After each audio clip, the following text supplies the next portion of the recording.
সকাল সকাল দরজা খুলতেই দেখছি এত সুন্দর একটা দৃশ্য। দুদিন থেকে হচ্ছে খুব বরফ, আর চারিদিকটা বরফে ভর্তি হয়ে গেছে। সকাল সকাল স্নান করে পুজো দিয়ে নিয়েছি, পায়েসকে খাইয়ে দাইয়ে ওকে একটু ওয়াকে বের করেছি। আজকে যাব অয়নদাদের বাড়িতে, ওদের বাড়িতে আছে আমাদের নেমন্তন্ন।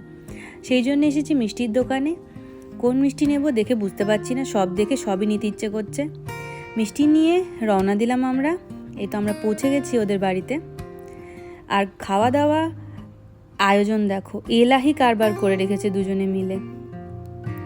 আচ্ছা, আড্ডার পরে একটুখানি খেতে বসলাম আমরা। খাওয়া দাওয়া করে আবার আড্ডা, একটু খেলাধুলো, তারপর একটু ঘুরতে যাওয়া।